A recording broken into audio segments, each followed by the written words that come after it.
So this is an update to our Adopt a Family project that you may have seen previously when we bought the school supplies for this family. With the Christmas season approaching, we thought we'd have a special Christmas party fundraiser for the family. Luckily, Puerto Vallarta is filled with loving and caring people who are passionate about helping the less fortunate. So between our previous video and our Christmas party, we raised about $1,600, and I made sure to get a Christmas list from the family of what they needed for the house and what the kids wanted Santa to bring them. Our first purchase is a Christmas piñata, which is a tradition here. Now in Mexico, there are families who make a living off of making piñatas and sell them right out of their home. I prefer patronizing businesses like these to help support a family. 100? Okay. With Christmas just a week away, we had little time to hit the stores and work on Santa's list. Our first plan was to hit Pitial, a neighborhood in Puerto Vallarta where mainly local Mexicans live. I wanted to do as much as I could to help the local businesses in the area. Unfortunately, many of the kids' items on the wish list weren't in these stores. They've apparently seen American toys on television and they made the list. But I was able to get some bikes here, which will be a big surprise for them. Next, we hit the major department stores in search of these American toys, which turn out to have a hefty price tag here in Mexico. Or maybe it's just been so long since I've bought toys that I have fallen out of touch with just how expensive they can be.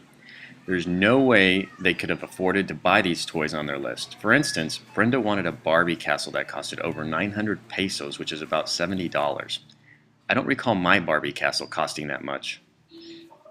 Christmas Eve, we wrap the presents and prepare a Christmas card for the family, telling them who has contributed to their Christmas blessing. And then we pack up the sleigh and head out. First, we'll be making a pit stop at the Puerto Vallarta Taco Lady's house, who we raised money for a couple years ago. I hired her to cook the family a traditional Mexican Christmas dinner consisting of pork pozole and tamales that we'll be delivering with the gifts. I love killing two birds with one stone. We can do something nice for the family and employ someone else in need in the process. Okay. ¿Y el jugo? Ya está. ¿Cómo te lo vas a llevar? Uf. Listo. Aquí es. Gracias, Juan. Toda la gente que contribuyó. Gracias, Juan. Finally, we arrive at the family's house where they are eagerly awaiting our arrival, and we present them with a Christmas card encompassing the names of the donors. We also present one of the daughters, Laura, with a card offering her a scholarship to complete her studies in cosmetology that she previously dropped out of due to a lack of money for tuition. I believe this goes back to the old adage, give a man a fish, you feed him for a day. Teach a man to fish, you feed him for a lifetime. I strongly feel that enabling her to finish her education and have a means to support her son will do far more than any material gift we could offer her. Ya va a llorar, ya va a llorar. Ya va a llorar. Es muy sentimental, Le ¿eh? vamos a dar una beca para que termine su carrera. Muchísimas gracias. Muchas gracias. Carlos, muchas gracias, Billy. Muchas gracias. I have to tell you, I lost the Christmas spirit a long time ago after I became an adult, and Christmas just wasn't as exciting as it was when I was a kid.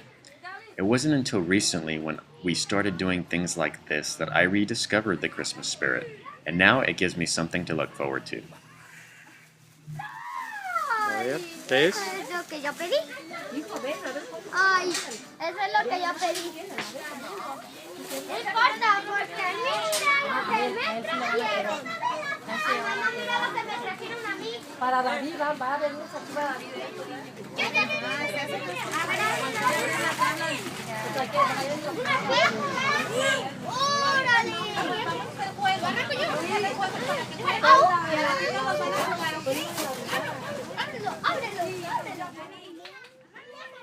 Aside from the toys for the kids, we also purchased household items for the house such as warm blankets, towels, silverware, sheets, a blender, and dishes.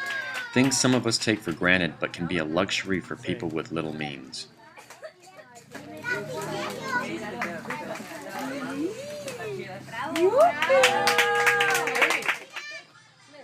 Then the games begin. First, Candy plays a game with the kids where they have to pull off a tag off a Christmas tree with directions on something they have to reenact. It's clear that no matter how little material possessions they have, They find value in togetherness, creating memories, making each other laugh, spending quality time together fully engaged. As I looked around, no one was texting on their cell phone or on some social network attempting to interact with electronic profiles, while the people that really matter are sitting right in front of them. Instead, they found pleasure in the simplest of things that they could experience together. Ya quitaste una, no, métela. Ya quité una. Hola, mete una. ¿No saben allá? A ver, acá.